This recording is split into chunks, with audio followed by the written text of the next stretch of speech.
So, first we got Jing.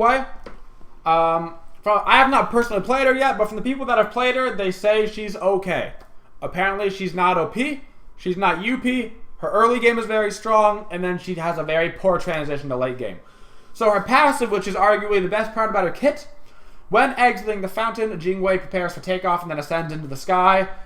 She gets Apollo ultimate for 5 seconds every time she leaves the base.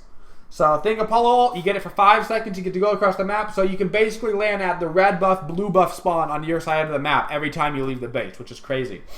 In other game modes, say Arena, you can fly all the way to their base.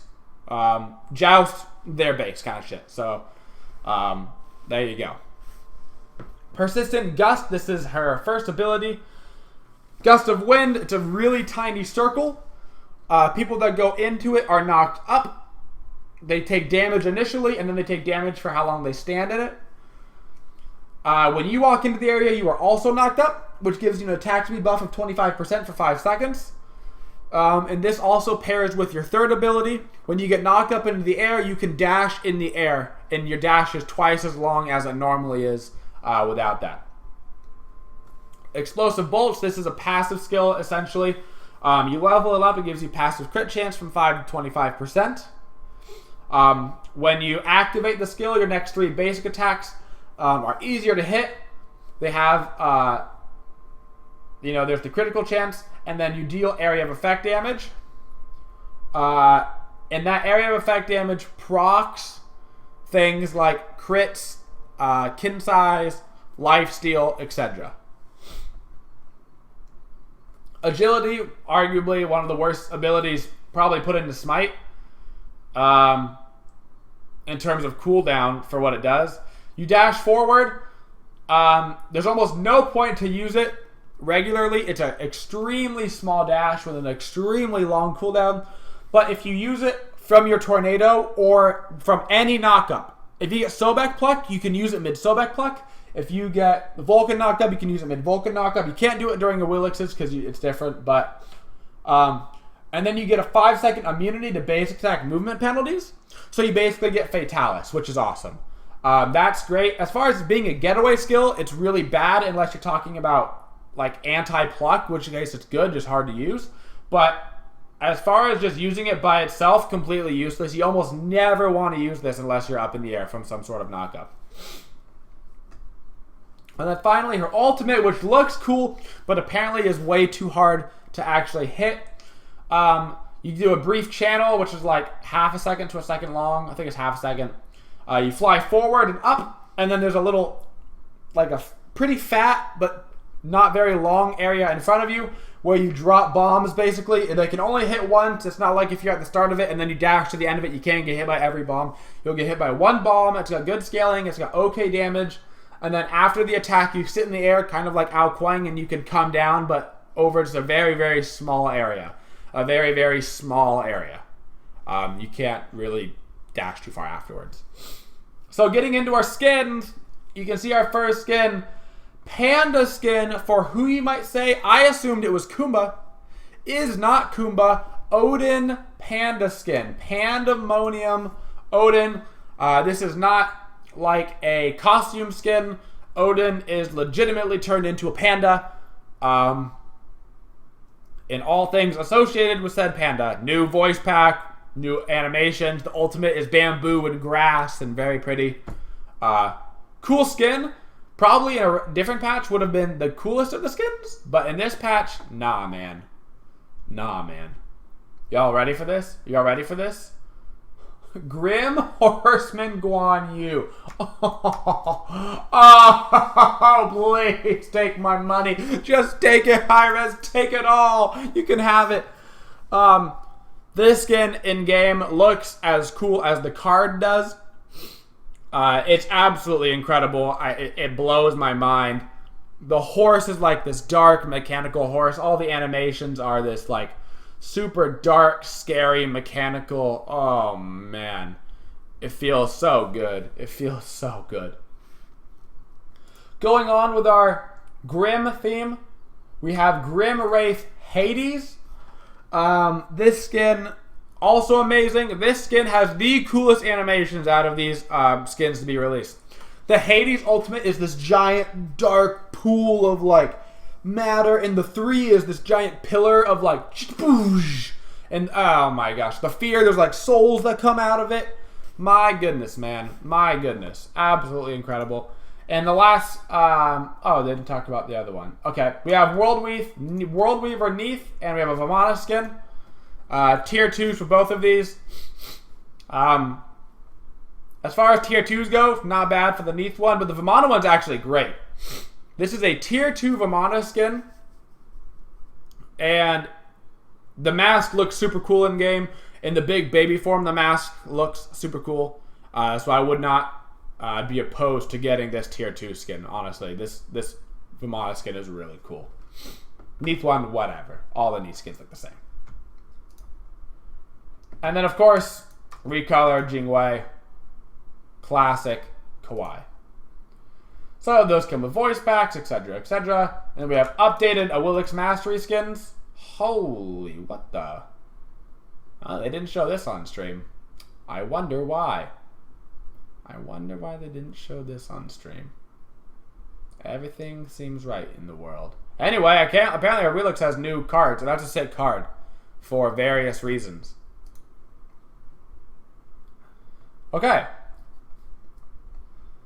So, with all of those Escape from the Underworld skins that you saw, that's all part of this Escape from the Underworld event. So if you remember, the Summer of Smite, think very Summer of Smite, where how you got like the Hercules workout skins and the Afro skins. It's kind of like that. Not exactly the same, but that's like the most similar. Basically, there's going to be certain skins that you can only buy. Say that Guan Yu skin, that Hades skin. And then there's going to be things that you can get from playing the game. This is going to be, there's 3 rewards, and it's going to be, you have 1 week to get each of them, and what you have to do is win 10 rounds of, you have to win 10 bonus rounds in Arena. And so that's a whole new thing that we'll have to talk about with the bonus round. So Arena got completely rehauled. It's all underground now, like you're in Hades. It's all underworld, hell, crazy stuff down there. Fire, brimstone, snakes and dragons, whatever. It looks great. And at the end now of your Arena round, so you either win or lose your Arena round, right? Okay, cool. You win or lose. After you win or lose, it puts you into a sudden death team fight. Small circle, all of your actives are reset, your abilities are reset, you're given full health and mana. Boom, you go into a team fight. If you get thrown into the lava, you take 500 damage every half a second. And you take crazy damage. If you win, that counts towards these special rewards. So that's a completely separate thing from the winning of the Arena match. It'll give you bonus worshippers, bonus favor, all that good stuff. Plus, you need to win 10 of those to get, I believe it's an icon every week, and maybe even a music theme for a part of this Underworld event. More skins will be released. We're going to have an Arachne Grim skin, a Nox Grim skin, and one more, which I can't think off the top of my head. Miscellaneous stuff, we got achievements, blah, blah, blah, blah, blah, blah, blah, blah, blah, blah, nobody cares. Item changes, okay. So Spellbound Kusari no longer provides crowd control reduction. This is because of a change they wanted to do to Genji's Guard, which we're about to see. So, Genji's Guard, they've got a new direction. And it's interesting. It doesn't give the CCR, like we just talked about. It now gives 10% cooldown reduction. And it now has a new passive. Instead of the HP passive, when you take magical damage from abilities, all your cooldowns are reduced by 2. This can only occur once every 30 seconds, and it will not trigger if you don't have any skills on cooldown. And they reduce the price to 2,200.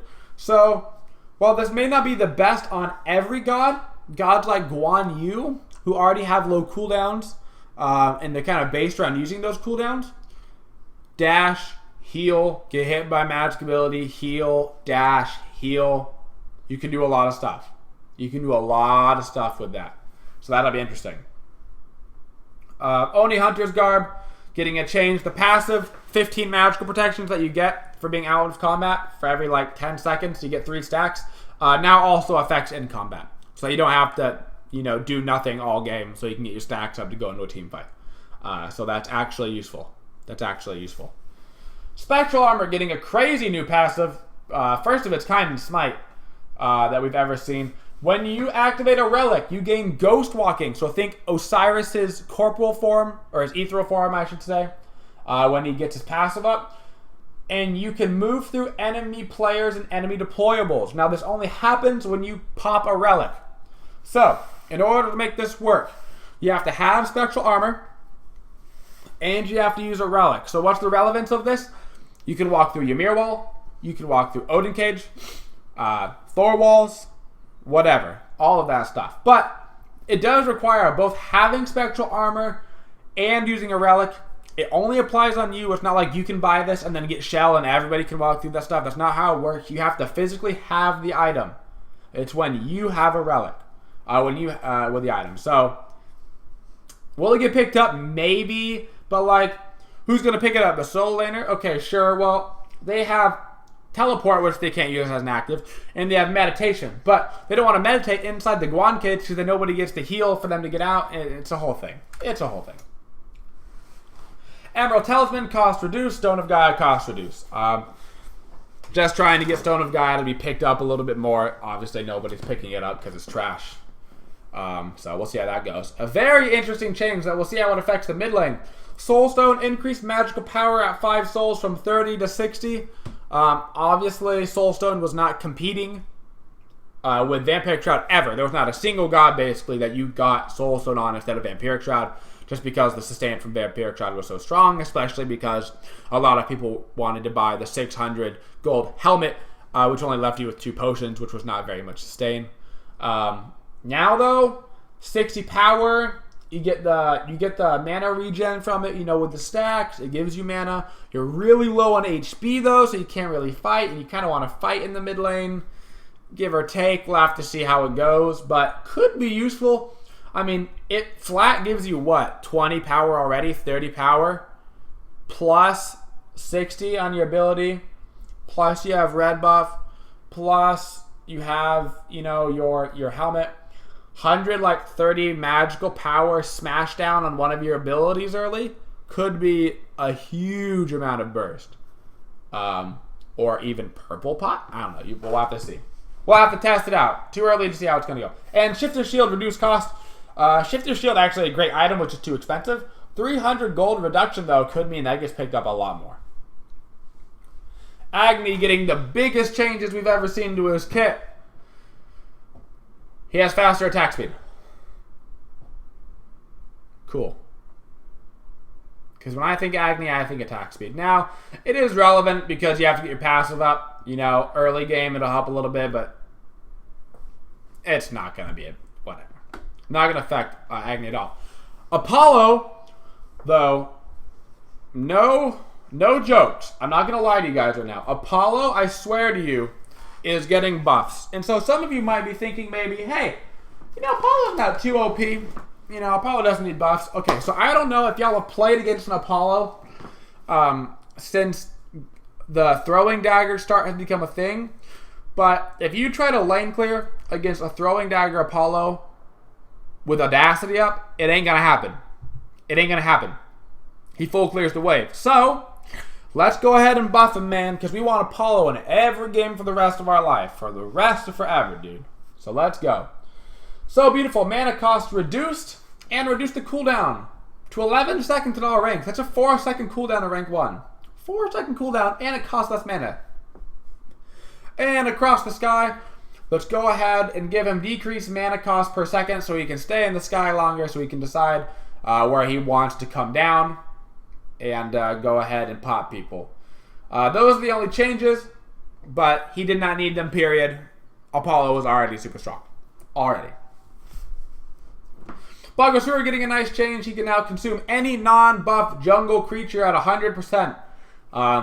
Full HP Mid-Harpy, full HP Boar, not the Gold Fury, not the Fire Giant, and not blue or red buff.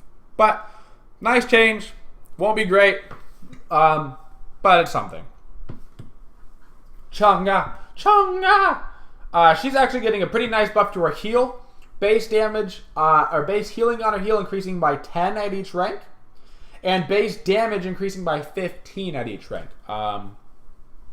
Depending on how this really affects lane clear, could be a big deal. Still going to be super mana hungry. So we'll have to see how it goes. I don't think she'll ever work in the solo lane, but maybe in the mid lane, even, but her fight's so bad, so it'd be hard.